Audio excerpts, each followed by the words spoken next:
आज मैं लेकर के आया हूँ हमारी जो हिंदी मीडियम वाली सीरीज है फिजिक्स की, उसकी सेकंड वीडियो।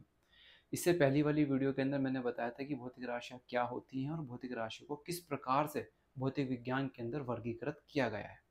अब हम चैप्टर नंबर 1 का जो बाकी का हिस्सा है, उससे आगे का जो हिस्सा है हम उसको पढ़ना स्टार्ट करते हैं। तो आज का जो हमारा पहला टॉपिक है वो है हमारा मापन। मापन क्या होता है, मापन कैसे करते हैं, वो सब चीज़ें जो है हम इस वीडियो के अंदर पढ़ने वाले हैं। तो टॉपिक क्या है हमारा? मापन। और मापन के अंदर जो सबसे पहले हमें ये पता होना चाहिए कि मापन होता क्या है। ठीक है, तो मापन को इंग्लिश में क्या बोलते हैं? मापन को इंग्लिश में बोलते हैं मेजरमेंट। मेजरमेंट। अब देखो, इंग्लिश क्यों पढ़नी ज़रूरी है?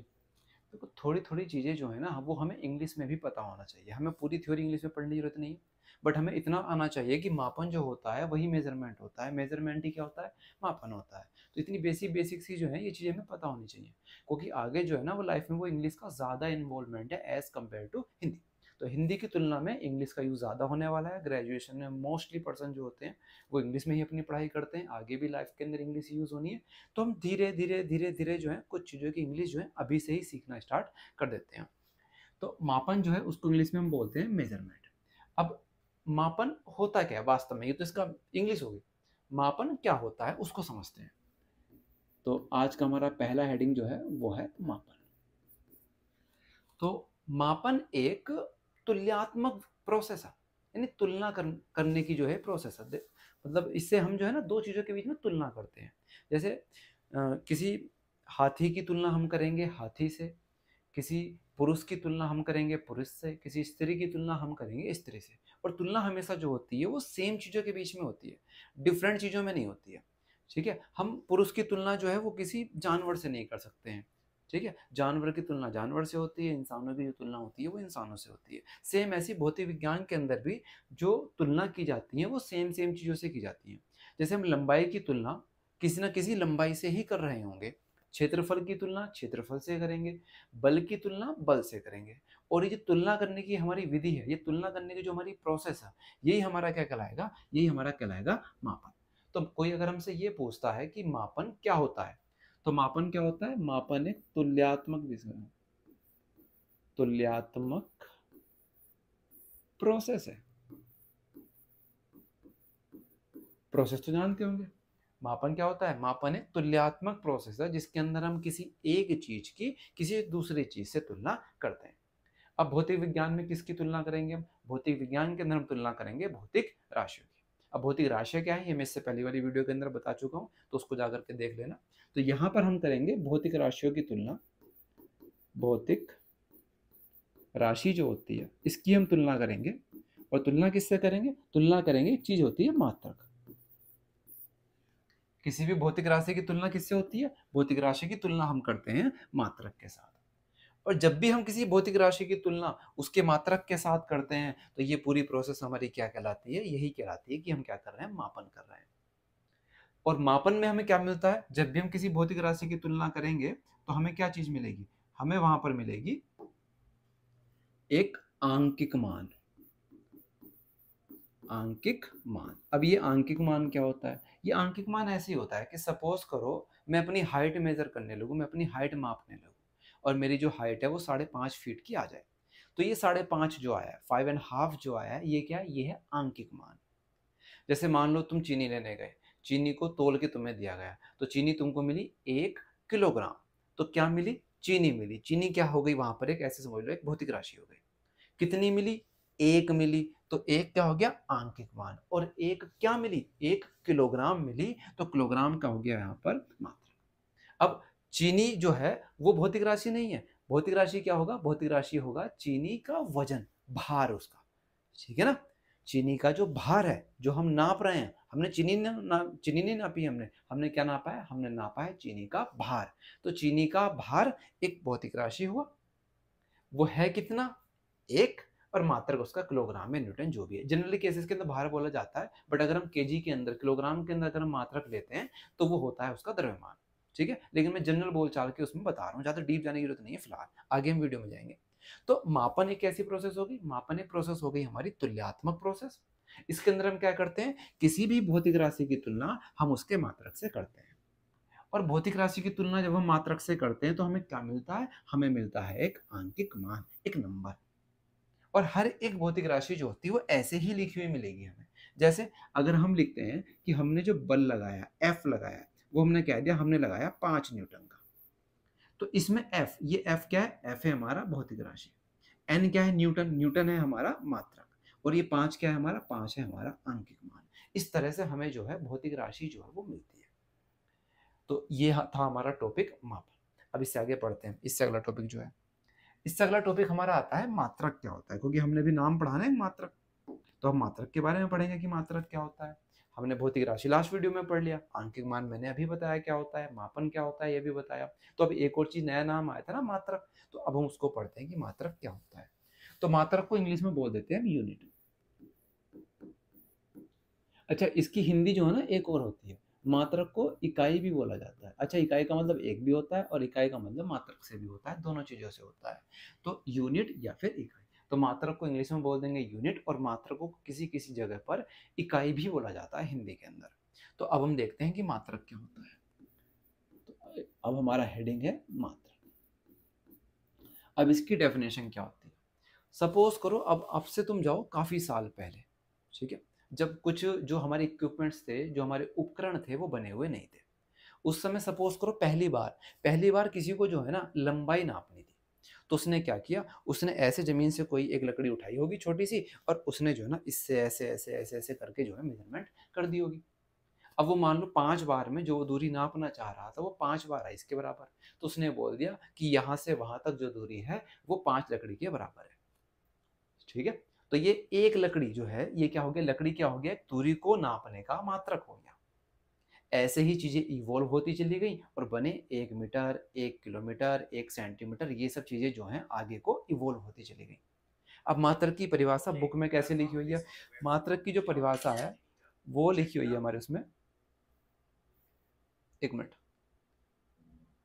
हाँ, मात्रक की जो परिभाषा है वो हमारी बुक में लिखी हुई है कि किसी भौतिक राशि को मापने के लिए उसके एक निश्चित परिमाण को मानक मान लिया जाता है और उसे कुछ नाम दे दिया जाता है जिसे उस भौतिक राशि का मात्रक कहते हैं।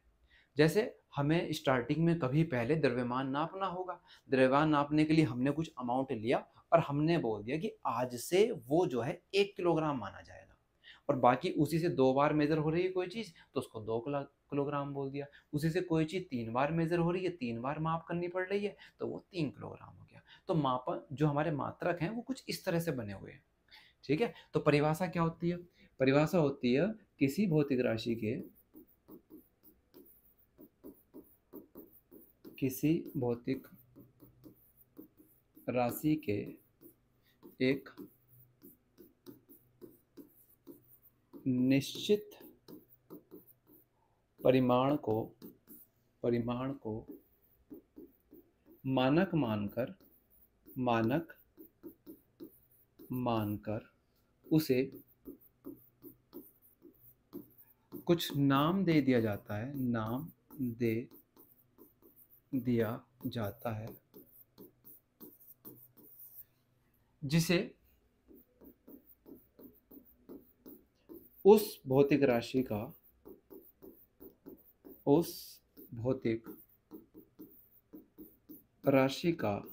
मात्रक कहते हैं,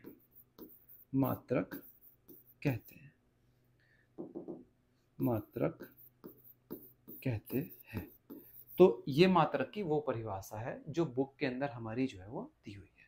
ये एग्जैक्ट चाहे याद ना हो, थोड़ा बहुत हल्का जो है हमें आइडिया होना चाहिए कि चीज है क्या चीज।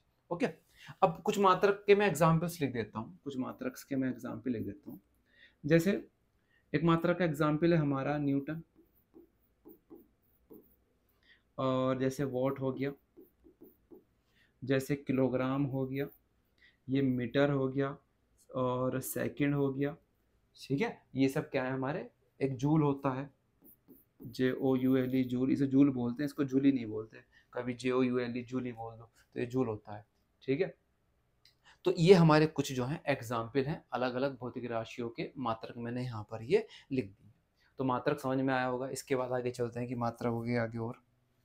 इसके बाद है इकाइयों की प्रणाली। अब इकाइयां मैंने अभी पीछे बताया था, इकाई और मात्रक क्या होती है, वो सेम चीज होती है। इकाई और मात्रक क्या होती है, वो होती है दोनों की दोनों सेम चीज। तो यहाँ पर जैसे दिया हुआ इकाइयों की प्रणाली, तो इसका मतलब है मात्रकों की ही हमसे प्रणाली जो है वो पूछ रहा है। तो प्रणाली क्या मतलब होती है, प्रणाली का मतलब हमारा होता है, देखो हमारे जो मात्रक है जो हम भारत के अंदर यूज करते हैं वो मात्रक होते हैं अलग। जो जो हमारे ये हैं वेस्टर्न जो सिविलाइजेशन है, जैसे अमेरिका हुआ, यूरोप हुआ, वहाँ पर जो मात्रक होते हैं वो अलग होते हैं। फ्रांस के अंदर जो मात्रक यूज होते हैं वो अलग होते हैं। तुमने वीडियोस के अंदर ऑनलाइन भी सुना होगा, या आप सभी ने जो ना WWF या WWE जो होती है उसके अंदर सुना होगा कि जब भी कोई रेसलर आता है ना, तो उसका जब वेट बताया जाता है तो वो बताया जाता है 440 पाउंड्स, 380 पाउंड्स। तो वहाँ पर जो है वो पाउंड्स के अंदर बताते हैं। ये जैसे तुमने जिम में अगर कोई गया हो, तो वहाँ जो इक्विपमेंट्स होते हैं उस पर LBS दिया हुआ होता है, वो भी पाउंड्स के अंदर होते हैं। अब तो खैर केजी लिखा हुआ आने लगा है काफ़ी, अगर तो कोई पुरानी जिम होगी उसके अंदर LBS में लिखा हुआ होगा। तो ये सब जो है ना पाउंड्स के अंदर रिप्रेजेंट कर रहे हैं। कहीं कहीं पर माइल्स यूज़ होता है, हमारे यहाँ किलोमीटर्स यूज़ होता है भारत के अंदर। तो ये जो डिफरेंट डिफरेंट यूनिट्स हैं, तो जगह जगह के लोगों ने अपनी अपनी ज़रूरत के हिसाब से कुछ यूनिट्स बनाई। और बाद में हमने क्या किया, हमने इंटरनेशनल यूज़ के लिए उन यूनिट्स को एक जगह कलेक्ट करके, एक एरिया की यूनिट्स को कलेक्ट करके एक सिस्टम बना दिया, एक प्रणाली बना दी। तो इसके अकॉर्डिंग जो है ना टोटल 4 प्रणाली है। कितनी प्रणाली है, 4। 4 प्रणालियां हैं किसकी, एक मात्रकों की। कितनी प्रणालियां हैं, 4 प्रणालियां। कौन कौन सी हैं वो, सबसे पहली हमारी आती है MKS, दूसरी आती है हमारी CGS, और थर्ड आती है हमारी FPS, FP और S, और फोर्थ आती है हमारी SI। ये अब क्या क्या होता है इनके अंदर ये देख लेते हैं। MKS का मतलब क्या होता है, MKS का मतलब है, MKS की जो फुल फॉर्म है इसका मतलब है मीटर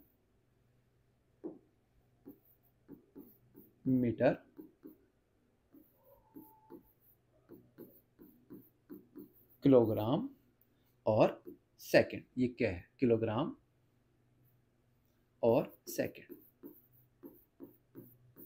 तो MKS की फुल फॉर्म क्या होती है हमारी, MKS की फुल फॉर्म होती है मीटर, किलोग्राम और सेकंड।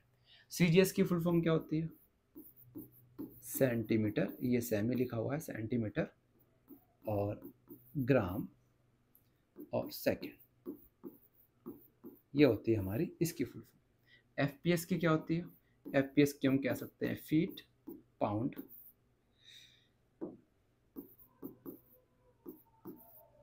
फीट या फुट, पाउंड और सेकंड,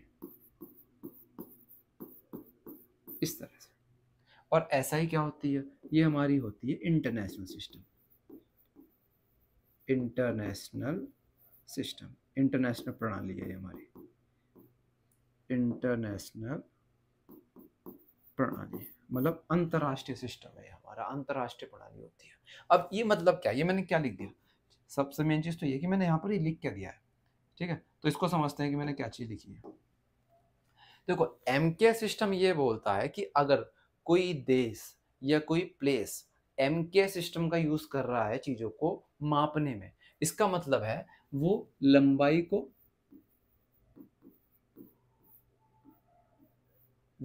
को मेजर कर रहा है, लंबाई को माप रहा है किसके अंदर, मीटर के अंदर।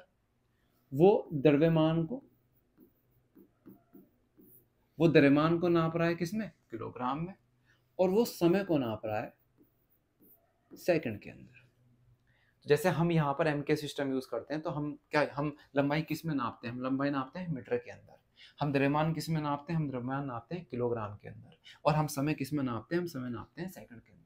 ऐसे ही अगर कहीं पर CGS सिस्टम यूज हो रहा है तो CGS सिस्टम के अंदर लंबाई का मात्रक होता है सेंटीमीटर, द्रव्यमान का मात्रक होता है ग्राम, और जो समय होता है उसका मात्रक होता है सेकंड।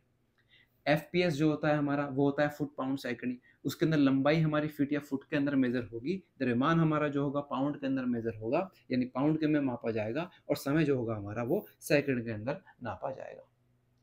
ओके, इतनी चीजें समझ में आ रही हैं। फिलहाल हम 3 को समझते हैं, जो फोर्थ वाली उसके बारे में थोड़ी देर के बाद में बात करते हैं। अब ये चीजें ऐसी है ना, ये सब 9th स्टैंडर्ड की बात है, यानी हमें MKS, CGS, FPS इनकी फुल फॉर्म का पता होना, ये सब जो है ये सब 9th स्टैंडर्ड की बात है, क्लास 9 से आनी स्टार्ट हो जाती है। तो 11th के प्रोस्पेक्टिव से या 11th के लेवल पर, 12th के लेवल पर, नीट के लेवल पर ये उतनी चीज़ें जो है ना इंपॉर्टेंट नहीं है। अब इम्पोर्टेंट क्या, इम्पोर्टेंट ये है कि जो हमारा MCAS सिस्टम है ना, ये वाला सिस्टम MCAS सिस्टम हमारा, जो हमारा है MCAS सिस्टम है, ये इसका एक दूसरा नाम भी होता है। इस MCAS सिस्टम को हम बोल देते हैं इंजीनियरिंग सिस्टम,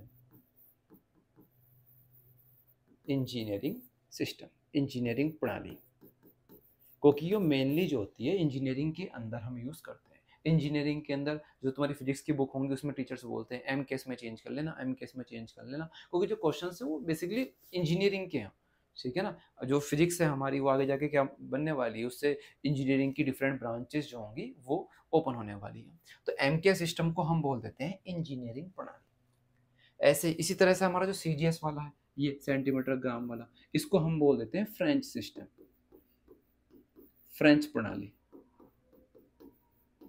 इसको हम क्या बोल देते हैं, फ्रेंच प्रणाली। इसका एक और नाम होता है CGS का, CGS का एक और नाम है, उसको हम बोलते हैं गॉस प्रणाली, गॉस प्रणाली। तो या तो हम इसको बोलेंगे फ्रेंच प्रणाली, या फिर हम CGS को क्या बोलेंगे, इसको हम बोलेंगे गॉस प्रणाली। ये दोनों नाम जो हैं ये भी CGS सिस्टम के ही होते हैं। इसके बाद थर्ड वन है pound foot pound second, FPS system. तो FPS सिस्टम का जो नाम है ना वो है हमारा ब्रिटिश प्रणाली, ब्रिटिश प्रणाली, ठीक है। यानी ब्रिटिश जो होते हैं वो यूज करते हैं FPS को, फुट पाउंड सेकंड के अंदर। जो फ्रांसीसी लोग होते हैं वो यूज करते हैं अपने यहाँ CGS सिस्टम को, या फिर हम इसको कह सकते हैं कि ये गॉस प्रणाली भी है। और जो हम लोग हैं मेनली जो एशिया वाले हैं, हम क्या यूज़ करते हैं, हम यूज़ करते हैं MCAS सिस्टम को। और यही चीज़ यूज़ होती है हमारी इंजीनियरिंग के अंदर। इंजीनियरिंग की जो बुक्स होती हैं वो मेनली MCAS सिस्टम के अंदर लिखी होती है। इंजीनियरिंग वर्क्स मेनली जो होते हैं हम MCAS सिस्टम के अंदर करते हैं। तो यहाँ पर इंपॉर्टेंट क्या है, वो कभी ऐसे नहीं पूछा है कि MCAS में बताओ लंबाई किससे नापी जाती है, तो उसने खुद ही बता दिया MCAS में तो मीटर से नापी जाती है। वो ऐसे पूछेगा तुमसे क्वेश्चन कि ये बताओ, जैसे इंजीनियरिंग प्रणाली है इसमें बताओ लंबाई का मात्रक क्या है। तो इंजीनियरिंग प्रणाली हमें पता होना चाहिए पहले तो क्या होती है। तो सबसे पहले तो इंजीनियरिंग प्रणाली MCAS होती है। MCAS में लंबाई किससे हो रही है, M4 मीटर से हो रही है। इसका मतलब हम इसका आंसर देंगे कि इंजीनियरिंग प्रणाली के अंदर जो लंबाई है वो किस में नापी जाती है, वो मीटर मात्रक से नापी जाती है। अगर हमसे कोई बोलता है कि गॉस प्रणाली के अंदर बताओ लंबाई का मात्रक कितना होता है, तो गॉस प्रणाली कौन सी होती है, वो होती है CGS वाली, सेंटीमीटर ग्राम सेकंड वाली। तो इसके अंदर हमारा लंबाई का मात्रक कितना होता है, लंबाई का मात्रक होता है सेंटीमीटर। इसका मतलब है कि गॉस प्रणाली के अंदर जो लंबाई नापी जाती है वो किससे नापी जाती है, सेंटीमीटर से नापी। Same for British system, British प्रणाली के अंदर जो होता है हमारा लंबाई का मात्रक कितना होता है, वो होता है फीट या फुट। अब बात कर लेते हैं ये SI जो है, देखो यहाँ तो लिखा हुआ है SI और यहाँ पर लिखा हुआ है इंटरनेशनल सिस्टम होता है। तो ये डिफरेंट क्यों है, क्योंकि ये नाम जो है ना SI जो है ये इंग्लिश वाला नहीं है, ये दूसरी लैंग्वेज का नाम है। इसको बस इंग्लिश में कन्वर्ट करके हम बोल देते हैं इंटरनेशनल प्रणाली। अब ये कैसे बना, ये बना देखो हर जगह ने अपने अपने हिसाब से जो है यूनिट्स को एक जगह मिला करके अपना सिस्टम बना लिया। तो कितने सिस्टम हो गए टोटल, 3 सिस्टम हो गए। अब एक कोई सिस्टम ऐसा बनाने की नीड हुई, ऐसा बनाने की जरूरत महसूस हुई जो पूरे विश्व में एक जैसा हो। तो उसके लिए क्या बनाया गया, उसके लिए बनाया गया इंटरनेशनल प्रणाली। ये बनाई गई है 1971 में। कुछ बुक्स जो होती हैं वो 1968 भी बोलती हैं, बट 1971 जो है वो लिखा हुआ है ज़्यादातर। MTG के अंदर 1971 ही लिखा हुआ है, MTG जो बुक आती है। तो जो सन तुम्हारी याद रह जाए वो, ये जो तुमको ऑप्शन में मिल जाए वो लगा देना, या फिर एक बार NCERT में चेक कर लेना। वैसे 1971 जो है वो ज़्यादा जगह लिखा हुआ है। अब ये SI सिस्टम ऑफ यूनिट्स जो होता है, ये अंतर्राष्ट्रीय प्रणाली जो होती है वो कैसे बनी, वो बनी हमारी 7 मूल मात्रकों, मूल मात्रकों और 2 थे हमारे पूरक मात्रक, पूरक मात्रक। तो 7 तो लिए इन्होंने मूल मात्रक और 2 लिए इन्होंने पूरक मात्रक, और इन दोनों को यहां से यहां तक, इन दोनों को कंबाइन करके इन्होंने बनाया एक 9 मात्रकों का समूह, जिसको इन्होंने बोला अंतरराष्ट्रीय प्रणाली। अब ये जो मूल मात्रक होते हैं वे कैसे होते हैं, पूरक मात्रक क्या होते हैं, वो कैसे होते हैं, ये जो है ये भी हम आगे पढ़ने वाले हैं। तो यहाँ मैंने बताया था कि प्रणालियाँ कितने तरह की होती हैं। प्रणालियाँ 4 प्रकार की होती हैं, एमकेएस, सीजीएस, एफपीएस और एसआई, और इनके चारों के बारे में मैंने यहाँ पर बताया। इनके जो दूसरे दूसरे नाम है मैंने वो भी बताए। अच्छा, यहाँ पर एक और इम्पोर्टेंट क्वेश्चन है जो पूछा सकता है। वो ऐसे पूछ सकता है कि वो कौन सी भौतिक राशि है जो हर एक प्रणाली में, यानी जो मात्रकों की प्रणालियां हैं, हर एक प्रणाली में एक जैसा मात्रक रखती हैं। तो वो कौन सा है? देखो यहाँ सेकंड है, यहाँ भी क्या है? सेकंड। और सेकंड में क्या मेजर कर रहे हैं हम? समय। इसका मतलब है समय वो भौतिक राशि है जो हर एक मात्रकों की प्रणाली के अंदर एक ही मात्रा रखती है, और वो क्या होता है? सेकंड होता है। तो ये बात जो है हमें याद रखनी है। इसके बाद नेक्स्ट,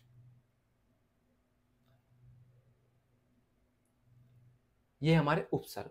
लेकिन उपसर्ग को पढ़ने से पहले जो है ना, मैं वो पढ़ा देता हूँ तुमको, मूल मात्रक वगैरह जो होते हैं। यहाँ पर जो है ना, पहले मूल मात्रक पढ़ लेते हैं कि मूल मात्रक वगैरह क्या होते हैं, या मात्रक कितने तरह के होते हैं। तो मात्रकों के भी कुछ प्रकार होते हैं। तो यहाँ पर मैं लिख रहा हूँ मात्रकों के प्रकार। तो मात्रक हमारे जो होते हैं वो 3 प्रकार के होते हैं। जैसे मैंने स्टार्टिंग में भौतिक राशियां बताई थी ना, वो 3 प्रकार की, मूल राशियां, व्युत्पन्न राशियां और पूरक राशियां। ऐसे ही उसी बेसिस पर डिपेंडेंसी, और जो डिपेंडेंसी नहीं होती है, उन्हीं की चीजों के बेसिस पर हम जो है मात्रकों के प्रकार लिखने वाले। अब पहला होता है मूल मात्रक। यहाँ 3 प्रकार होते हैं।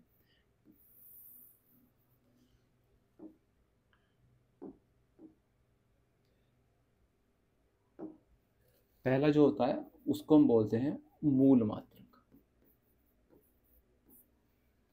दूसरा होता है हमारा व्युत्पन्न मात्रक, व्युत्पन्न मात्रक।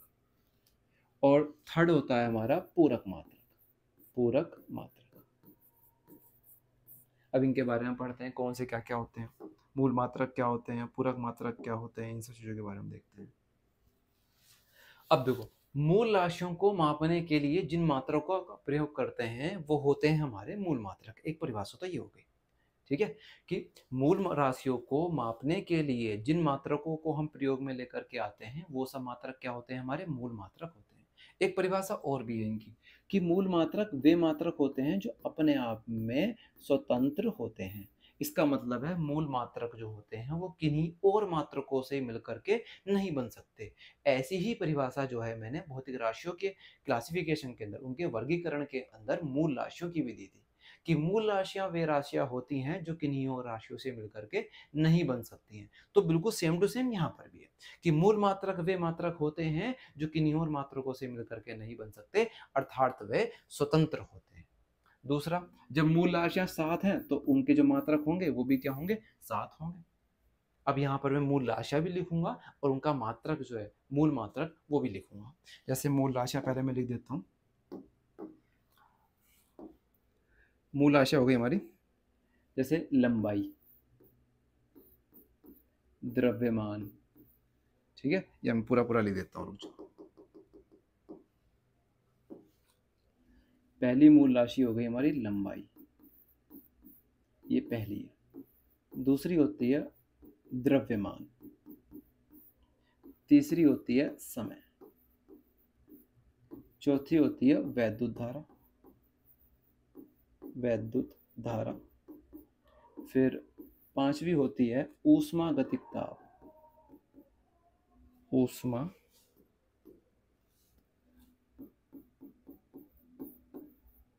ऊष्मागतिक ताप। फिर सिक्स्थ होती है ज्योति तीव्रता, ज्योति तीव्रता। और फिर सेवेंथ और लास्ट वन होती है पदार्थ की मात्रा, पदार्थ की मात्रा। तो ये 7 मूल राशियां जो है ये मैंने पहली वीडियो के अंदर बताई थी। अब इनके मूल मात्रक लिख लेते हैं इनके आगे। तो लंबाई का जो मात्रक होता है वो होता है मीटर, और मीटर एक मूल मात्रक है। द्रव्यमान का जो मात्रक होता है वो होता है किलोग्राम, किलोग्राम। और किलोग्राम भी एक कैसा मात्रक है? ये हमारा एक मूल मात्रक होता है। सेम टू सेम समय का जो होता है वो होता है सेकंड। ऐसे ही वैद्युत धारा का जो मात्रक होता है वो होता है एम्पियर। एम्पियर किसका मात्रक होता है? एम्पियर मात्रक होता है हमारा वैद्युत धारा का। ऊष्मागतिक ताप जो होता है इसका होता है केल्विन। तो ऊष्मागतिक ताप, ये जो ताप होता है उसको हम किस में मेजर करते हैं, किस में मापन करते हैं? उसका केल्विन में मापन करते हैं। ज्योति तीव्रता का होता है कैंडेला, कैंडेला। और पदार्थ की मात्रा का जो होता है वो होता है मोल। तो ये हमारी 7 मूल राशियां हैं और उनके आगे मैंने उनके 7 मूल मात्रक जो होते हैं वो लिख दिए। तो मूल मात्रक क्या होते हैं? मूल मात्रक ऐसे मात्रक होते हैं जो किन्हीं और मात्रकों से मिलकर के नहीं बनते हैं, यानी ये अपने आप में कैसे होते हैं? ये अपने आप में स्वतंत्र होते हैं। ये नंबर में कितने होते हैं? ये नंबर में 7 होते हैं। कौन कौन से? Metre, kilogram, second, ampere, kelvin, candela और मोल। इन 7 मूल मात्रकों को पढ़ने के बाद हम पढ़ते हैं पूरक मात्रक। तो पूरक मात्रा के बाद में एक खास बात है, ये विमाहीन होते हैं। विमाहीन होने से क्या मतलब है? इनके पास विमा नहीं होती, बस ये मतलब है, ज्यादा कुछ ऐसा खेल ही नहीं है।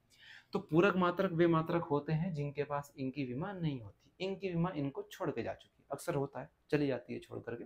तो ऐसे जो है पूरक मात्रक जो होते हैं वो ऐसे मात्रक होते हैं जिनके पास विमा नहीं होती है, विमाहीन होते हैं। अब पूरक राशियां जो होती हैं वो तो हमने पढ़ा है। एक तो होती है हमारी कोण, नॉर्मल कोण होता है 2D वाला, और एक होता है हमारा घन कोण, घन कोण। ये कोण होता है हमारा 3D वाला। अब कोण का मात्रक अलग होता है और घन कोण का जो मात्रक होता है वो अलग होता है। जैसे कोण का मात्रक होता है रेडियन और इसका होता है स्टीरेडियन। ये तो ये रेडियन और स्टीरेडियन जो है ना, ये हमारे किस तरह के मात्रक है? ये हमारे मात्रक होते हैं पूरक मात्रक। अब बात आती है व्युत्पन्न मात्रकों की। अब हम पढ़ते हैं व्युत्पन्न मात्रक क्या होते हैं। तो व्युत्पन्न मात्रक क्या हुए? अब देखो, जैसे हमने वहां पर व्युत्पन्न राशियां पढ़ी थी, ऐसे यहाँ पर जो हमारे हैं व्युत्पन्न मात्रक जो है उनको हम पढ़ने वाले हैं। तो मूल मात्रक टोटल 7 हैं और इधर हमारे पूरक मात्रक जो है वो 2 हैं। ये नंबर्स में कितने होते हैं? ये नंबर्स में होते हैं हमारे 2। विमाहीन होते हैं और नंबर्स में कितने होते हैं? केवल 2। कौन कौन सा? रेडियन और स्टीरेडियन। अब मूल मात्रक 7 और पूरक मात्रक 2। इन 7 और 2 9 को छोड़ करके जितने भी नाम तुम पढ़ने वाले हो भौतिक विज्ञान के अंदर, वो सब मात्रक जो है वो किस में आने वाले हैं? वो हमारे व्युत्पन्न मात्रकों के अंदर आने वाले हैं। अब ये क्या होते हैं? ये मात्रक हमारे निर्भर करते हैं। कोई पूछने लगे कि परिभाषा बताओ भाई, व्युत्पन्न मात्रकों की परिभाषा बताओ, तो वे मात्रक जो मूल मात्रकों पर निर्भर करते हैं क्या कहलाते हैं? हमारे व्युत्पन्न मात्रक कहलाते हैं। 7 मूल मात्रकों और 2 पूरक मात्रकों को छोड़ करके, यानी 9 को छोड़ करके जितने भी मात्रक हम पढ़ेंगे पूरी फिजिक्स के अंदर, पूरी भौतिक विज्ञान के अंदर, वो सब मात्रक क्या होंगे? हमारे व्युत्पन्न मात्रक होंगे। जैसे इसका मैं कुछ एग्जाम्पल, कुछ उदाहरण जो है ना वो मैं लिख करके तुम्हें बताता हूँ। जैसे न्यूटन, न्यूटन एक पूरक मात्रक है। जूल, जूल एक पूरक मात्रक है। मीटर की घात 2 ये एक पूरक मात्रक है। और वाट, वाट एक पूरक मात्रक है। ये सब जो मात्रक हैं ये सब कैसे? पूरक मात्रक। जैसे मीटर और प्रति सेकंड, मीटर प्रति सेकंड, ये कैसा मात्रक है? ये पूरक मात्रक, ये पूरक कह रहा हूँ, ये एक व्युत्पन्न मात्रक, सॉरी, ये एक व्युत्पन्न मात्रक है। तो न्यूटन कैसा मात्रक है? एक व्युत्पन्न मात्रक है। जूल कैसा मात्रक है? एक व्युत्पन्न मात्रक है। मीटर स्क्वायर कैसा मात्रक है? एक व्युत्पन्न मात्रक है। वॉट कैसा मात्रक है? ये भी एक व्युत्पन्न मात्रक है। और मीटर पर सेकंड भी कैसा मात्रक है? एक ये व्युत्पन्न मात्रक है, क्योंकि ये मीटर और सेकंड इन दोनों से मिलकर बना हुआ है। ये मीटर की घात 2 है, यानी ये 2 बार मीटर से मिलकर बना हुआ है। तो इस तरह से हमारे मात्रकों के जो प्रकार हैं वो होते हैं, जो मैंने यहाँ पर लिखवाया था। ये यहाँ पर बताया था ना कि 7 तो मूल मात्रक लेते हैं और 2 क्या लेते हैं? 2 लेते हैं पूरक मात्रक। और इन 2 को, मतलब इन दोनों को, 7 मूल मात्रकों और 2 पूरक मात्रकों को मिलाकर के हमने क्या बनाया हुआ है?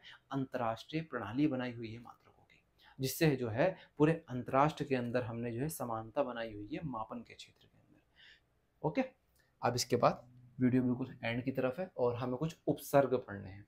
अब ये उपसर्ग क्या होते हैं? देखो, उपसर्ग होते हैं किसी भी मात्रक के आगे अगर हम उपसर्ग लगा देंगे ना, तो उस मात्रक का जो मान होता है उसको बहुत ज्यादा बढ़ाया या उसको बहुत ज्यादा घटाया जा सकता है उपसर्ग की मदद से। जैसे कोई पागल है इंसान, तो उसको हम नॉर्मल बोल सकते हैं पागल। बट अगर वो ज्यादा पागल हो तो उसको ऐसे थोड़ी बोलेंगे कि तू पागल पागल पागल है। उसको बोल देंगे तू बहुत पागल है या वो बहुत पागल है। जैसे बोलेंगे कि यार वो खूबसूरत है, और अगर अच्छा वो बला की खूबसूरत हुई तो उसको ऐसे थोड़ी बोलेंगे कि वो कि वह बहुत खूबसूरत खूबसूरत खूबसूरत है, उसको ऐसे बोल देंगे यार वो बस क्या बता दूँ, गजब की खूबसूरत है, ठीक है ना, इस तरह से बोलते हैं ना। तो यहाँ गजब की खूबसूरत, बहुत बहुत बहुत खूबसूरत जो हम बार बार बोल रहे हैं, ठीक है, उसके लिए हमने क्या बोल दिया, गजब की खूबसूरत, ये बहुत ही ज़्यादा खूबसूरत। तो ये बहुत ही ज़्यादा क्या हो गया, एक तरह से उपसर्ग हो गया। तो जो उपसर्ग होते हैं वो बेसिकली किसी भी मात्रक के आगे जो है हम लगा देंगे, उपसर्ग हमेशा आगे ही लगता है, मात्रक से पहले लगता है। तो ये उपसर्ग जो होते हैं वो मात्रकों के मान को कई गुना या तो बढ़ा देते हैं या फिर कई गुना घटा देते हैं। तो ये कुछ उपसर्ग हैं जो साइंटिस्टों ने बनाए हैं अपनी सहूलियत के लिए। जैसे उनको एक के आगे 3 जीरो अगर बार बार लिखने थे तो उसको उन्होंने केवल शॉर्ट के अंदर बोल दिया कि इसको हम स्मॉल के से डिनोट कर देंगे और किलो बोला करेंगे। तो मुझे ना 1 लिखना पड़ा ना 3 जीरो लगाने पड़े, सिंपल क्या बनाया मैंने, के बना दिया, और मुझे इससे पता चल गया कि क्या चीज़ किस चीज़ की बात हो रही है, बात हो रही है एक के आगे 3 जीरो की। तो ऐसे ही कुछ उपसर्ग हैं जिनको हम यहाँ पर पढ़ने वाले हैं, देखते हैं।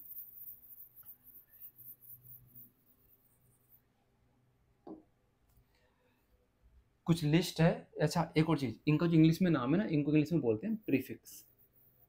प्रीफिक्स, प्री मतलब पहले, फिक्स मतलब जो पहले फिक्स हो जाए, यानी मात्रक के सामने आ जाए, ऐसे इनको बोला जाता है।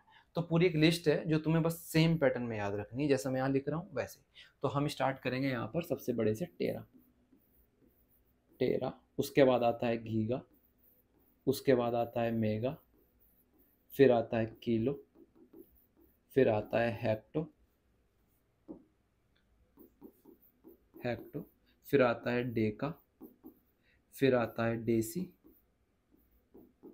फिर आता है मिली, डेसी के बाद सेंटी, सेंटी के बाद आता है मिली, मिली के बाद आता है माइक्रो, माइक्रो सही से लिख देता हूँ इसको, माइक्रो, माइक्रो के बाद में आता है फिर नैनो, नैनो के बाद आता है फिर पीको। और भी है, इससे ऊपर भी है, एक्सा, टेरा, गीगा, किलो, मेगा, इस तरह से कर, मतलब बहुत ऊपर से आते हैं ये और काफ़ी नीचे तक जाते हैं। 10⁻⁻24 और 10⁻+24 के बीच में है। बट हमारे जो काम के ना वो केवल इतने ही है, ठीक है, जो सामने लिखे हुए हैं, tera, giga, mega, kilo, hecto, deca, deci, centi, milli, micro, nano, pico, femto, atto, ऐसे तक जाते हैं बहुत आगे तक। बट हमें जो है ना, हमें केवल इतना ही पढ़ना है और हमें याद रखनी है मेन चीज़, इनकी पावर कितनी कितनी है। जैसे कहीं पर टेरा है तो टेरा का मतलब होता है 10⁻12 प्लस के। तो टेरा का मतलब होता है 10⁻12। ये टेरा लिखा हुआ है, इसको तेरा मत पढ़ना, टेरा होता है। तो ये होता है 10⁻12। और ये है गीगा, गीगा में होते हैं 10⁻9, मेगा में होते हैं 10⁻6, किलो में होते हैं 10⁻3, किलो में होते हैं 10⁻3, हेक्टो में होते हैं 10⁻2 और डेका में होते हैं 10⁻1। फिर डेसी आता है, डेसी में होते हैं 10⁻−1, सेंटी में होते हैं 10⁻−2, 10⁻−2, और मिली में होते हैं 10⁻−3, माइक्रो में होते हैं 10⁻−6, नैनो में होते हैं 10⁻−9 और पीको में होते हैं 10⁻−12। ये होते हैं। अभी होते क्या 10⁻12 क्या, तो देखो इसको इस तरह समझेंगे।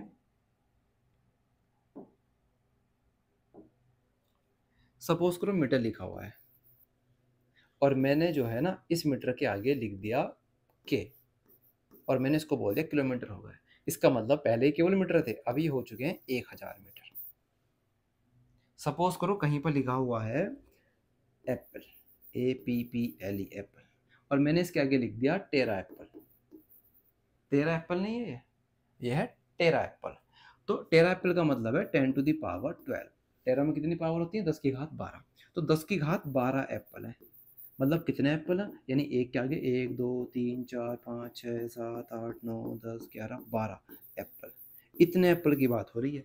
और इतनी चीज़ को लिखने के लिए पहले ऐसे शॉर्ट में लिख सकते हो तुम, और इससे भी शॉर्ट लिखना हो तो ऐसे लिख सकते हो, और इससे भी शॉर्ट लिखना हो तो केवल एक कैपिटल टी बना करके और एप्पल लिख सकते हो, बस टी एप्पल। इसका मतलब होता है साइंटिफिक लैंग्वेज में, वैज्ञानिक भाषा में इसका मतलब होता है कि टेरा एप्पल की बात हो रही है, जिस चीज़ का मतलब है कि एप्पल जो है वो 10⁻12 है।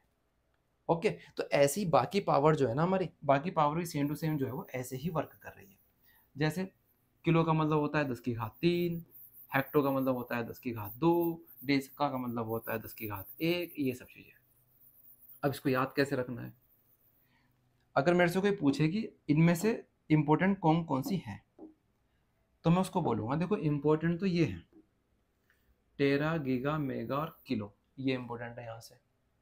यहाँ से ये सेंटी से स्टार्ट होंगे और ये पूरे मिली, माइक्रो, नैनो, पिको, ये सब इंपॉर्टेंट है। ये तीन जो है ना, ये हेक्टा, डेका, डेसी, ये जरूरी नहीं है। तो फिर मैंने लिख क्यों दिए? मैंने क्यों लिख दिए? मैंने इस वजह से लिख दिया क्योंकि अगर मैं इन तीन को ना लिखूं तो मेरा सीक्वेंस ब्रेक हो रहा है। एक सीरीज जो बन रही है इसके अंदर, एक जो श्रेणी बन रही है ना, वो टूट रही है। श्रेणी क्या बन रही है? देखो 10⁻12, 3 कम करा 9, 3 कम करा 6, 3 कम करा 3, 3 2 1, फिर 1 2 3, फिर 3 ऐड करा 6, फिर 3 ऐड करा 9, फिर 3 ऐड करा 12। तो एक अच्छा पैटर्न बन रहा है जिसको मैं याद कर सकता हूँ। सबसे पहले मैं क्या याद करूंगा? सीरीज में सारे सारे नाम याद कर दूंगा कि टेरा, गीगा, ठीक है ना, टेरा, गीगा, उसके बाद क्या आएगा? मेगा, फिर किलो, फिर हेक्टो, फिर डेका, फिर डेसी, फिर सेंटी, फिर मिली, फिर माइक्रो, फिर नैनो, फिर पीको, फिर फेम्टो, ऐसे सारे नाम याद कर लिए। फिर मैं याद कर लूंगा कि 12 से स्टार्ट करना है, फिर 3 कम करना है 9, फिर 3 कम करना है 6, फिर 3 कम करना है 3, और फिर उसके बाद 2 1, उसके बाद 1 2 3, फिर 3 ऐड करना है 6, फिर 3 ऐड करना है 9, फिर 3 ऐड करना है 12। ऊपर वाले जो नाम है वो कैसे चलने हैं? सब पावर प्लस की चलनी है। और डेसी के बाद जब हम 1 पे पहुंच जाएंगे, उसके बाद जब दोबारा 1 पर आएंगे, तो वो पावर सबकी सब कैसी चलनी है? वो पावर चलनी है निगेटिव के अंदर। तो तुमने कई बार देखा होगा कि किसी चीज़ का कैपेसिटेंस जो होता है वो ऐसे दिया रहता है 6 माइक्रो फैरड, फिर जिसके अंदर आते हैं ना ऐसा, तो ये माइक्रो होता है। अच्छा, माइक्रो में कितनी पावर होती है? 10⁻⁻6। इसका मतलब है 6 गुना 10⁻⁻6 फैरड की बात हो रही है। तुमने देखा होगा कहीं पर काफी जगह आता है ऐसा कि 1 मिली मीटर होता है, तो हम इसको कहते हैं कि 10⁻⁻3 मीटर लिख लेना इसको। तो कहाँ से आया वो 1 मिली? 1 मिली का मतलब क्या होता है? 10⁻⁻3।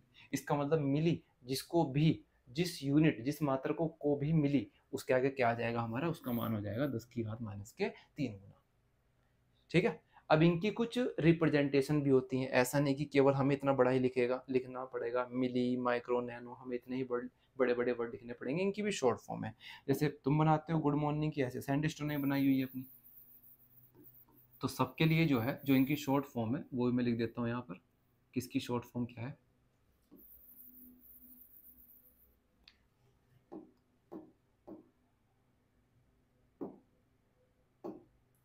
जैसे ये सब बड़ी यूनिट्स हैं, तो इनको हम बड़े लेटर से, इंग्लिश के एक बड़े लेटर से डिनोट करते हैं। जैसे टेरा के लिए हम यूज़ करते हैं कैपिटल टी, गीगा के लिए हम यूज़ करते हैं कैपिटल जी, मेगा के लिए हम यूज़ करते हैं कैपिटल एम, और किलो के लिए हम यूज़ करते हैं स्मॉल के। क्योंकि कैपिटल के जो है ना, वो केल्विन के लिए रिजर्व है, इस वजह से हम के यूज़ करते हैं छोटा वाला यहाँ किलो के लिए। बाकी ये तीन तो यूज़ नहीं होने के।